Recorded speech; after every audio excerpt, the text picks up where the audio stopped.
Have you ever looked at a couple and thought they were destined to meet? I know, Zendaya and Tom look so cute together, right? They just seem made for each other, like they were fated to meet.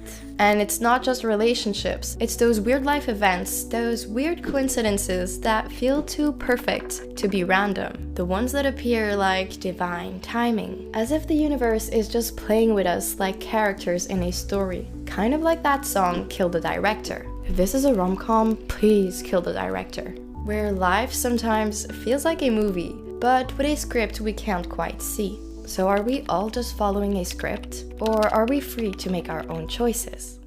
I asked you guys if you believe in destiny, and 39% said no. And for a while, I think I might have agreed. But something happened to me recently that made me question everything. At the start of this year, I went back to the Philippines and I kept thinking, should I move back here? Should I leave business school in France and start over? And when I finally returned to France, I was filled with doubt. The next day, while looking for something to read, I found myself staring at my dad's bookshelf. Even though we don't share the same taste in books, so normally I never touch his books. But on that day, my eyes landed on a familiar name, Paulo Coelho. Coincidentally, a Filipino friend had just given me The Alchemist by Paulo Coelho before I left the Philippines. And this is where I literally got chills. When I opened it up, in between the pages there was a picture of the Philippines. And when I flipped the pages it marked, the words were all about following your dreams and following your heart. It was almost as if someone or something knew that I needed to hear those words. When these types of coincidences happen, it's really hard not to believe in destiny. And well, these coincidences is actually what Carl Jung called synchronicities. These meaningful coincidences that show up exactly when you need them.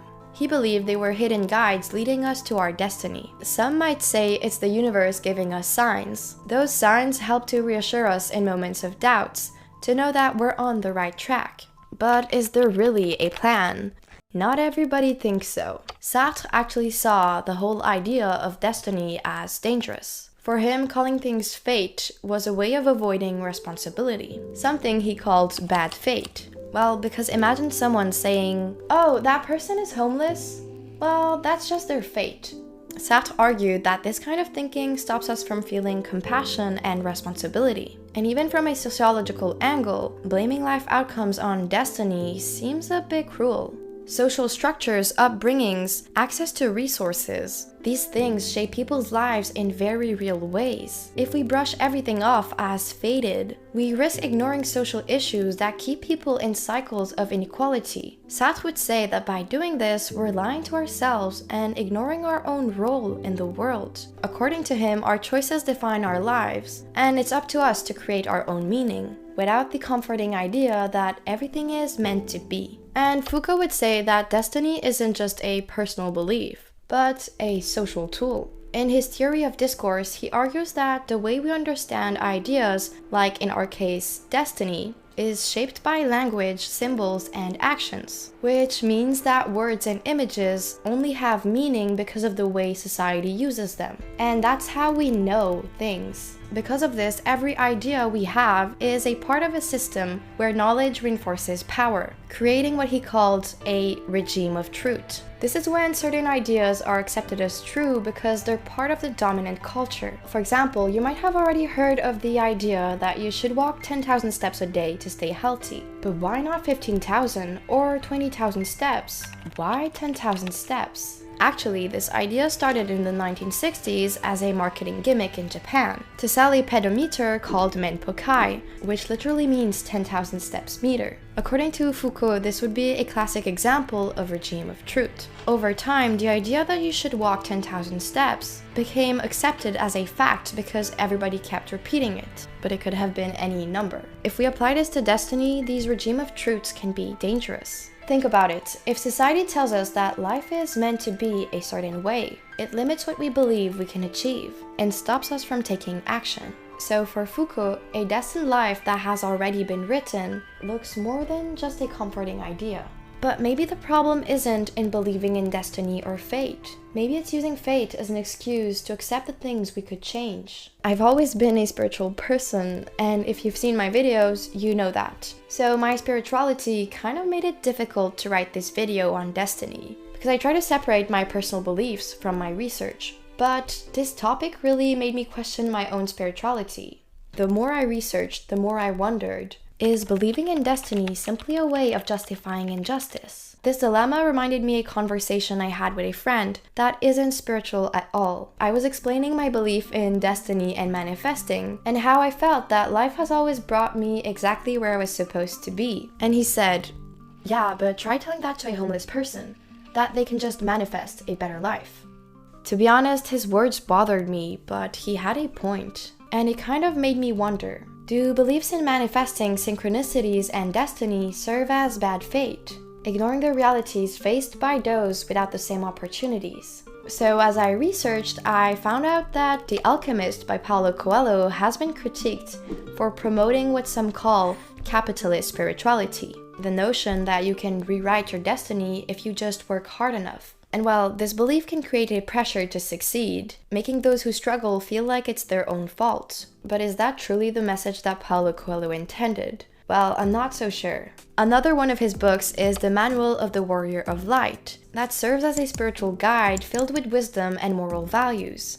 In this book, he emphasizes the importance of fighting against injustice and making the world a better place by standing up for the truth. And this idea actually resonates with many different spiritual beliefs, where fate and destiny are often paired with the responsibility to challenge injustice and act with discernment. You can find this in Christianity, Islam, Buddhism, and Rastafarianism. But in today's culture, especially with manifestation techniques trending everywhere, it's more about the achieving part rather than the discernment part. So, does social inequalities necessarily cancel the existence of destiny? I'm not really sure, because it doesn't really prove that it doesn't exist, just like we can't really prove that it exists. It's actually more about our own personal experiences that shape our beliefs in destiny. However, systemic issues do serve as a reminder not to overlook the things that we can control. Because even though in many spiritual traditions, the idea of destiny is closely linked to the idea that everything happens for a reason and is part of a bigger plan, a key concept in Islam talked about in The Alchemist is maktub, which kind of means it is written. This notion suggests that a higher power kind of knows your destiny, but that it's up to you to align by following the signs. And as I mentioned earlier, this is kind of my life philosophy, because well, I am going back to the Philippines just because I think I saw a sign from the universe. Some people might call me delulu, but living this way has always helped me overcome challenges. Because by believing in something bigger than me, it helped me believe in myself. And believing that everything happens for a reason has always helped me go on when I thought that I couldn't do it anymore. That's also why I don't believe in right person, wrong time. Because even the most painful heartbreaks have taught me something about myself or others. At least for me, every encounter that I had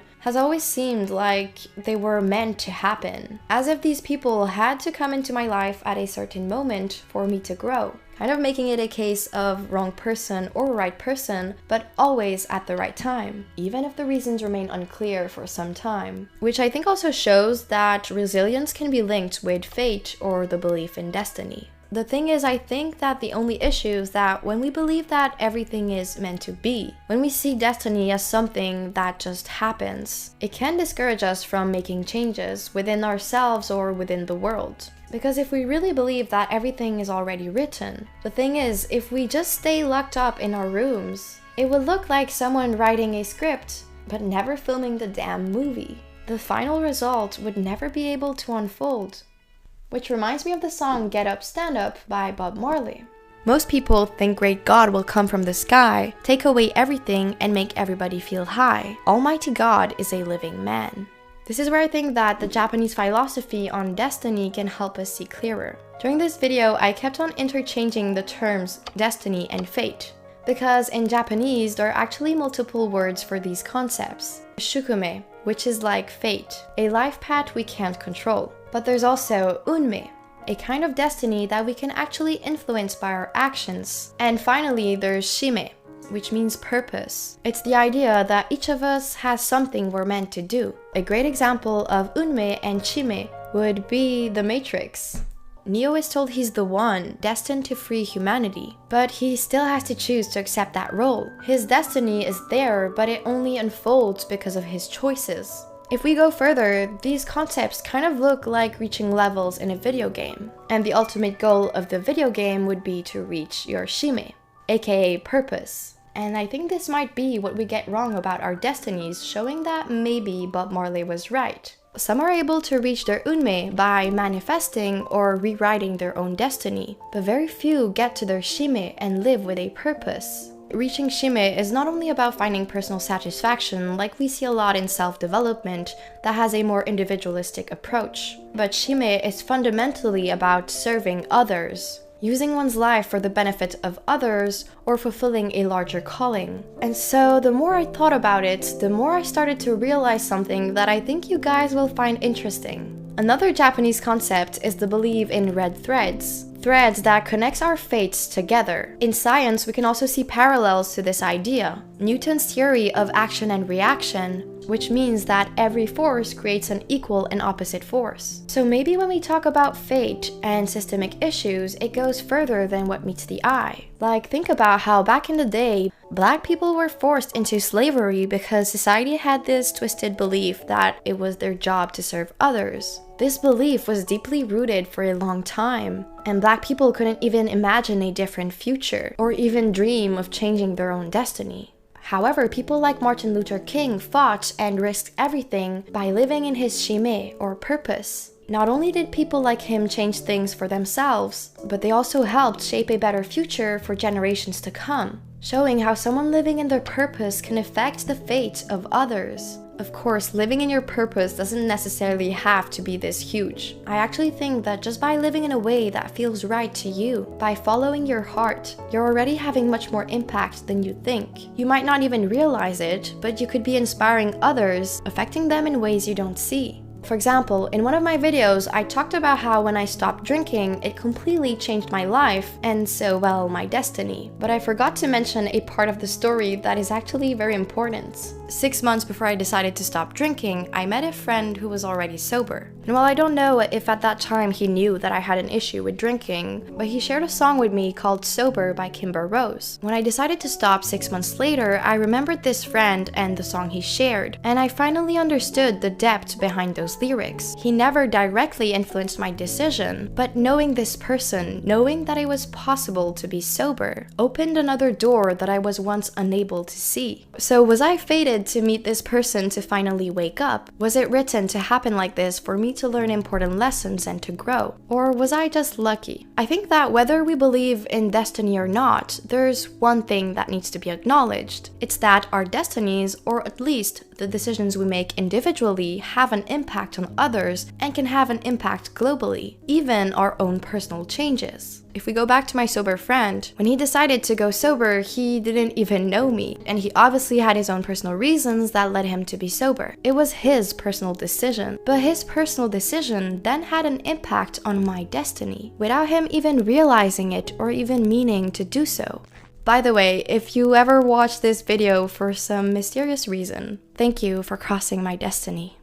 So, even if the belief in destiny can be seen as bad fate because of social factors, I don't necessarily think that it encourages injustice. I think it's more about what we make of this belief. I believe that destiny should actually encourage us to seek change, because if we're all connected in a way we don't really see, then my destiny isn't just mine or yours, it's actually our destiny and the destiny of future generations. As Maya Angelou once said, you have no idea who's watching you. If your actions can create a ripple effect, not only can it create negativity and chaos around you, but it can just as much inspire someone and create change. And I guess this is why I do what I do on YouTube. Even though sometimes I do get negative comments, there are also amazing souls that leave positive comments. And it makes me think sometimes that maybe I am on the right track, living my own destiny and purpose. That maybe my videos can at least help one soul out there, that then in the future might also be helping others just by being themselves and following their own hearts.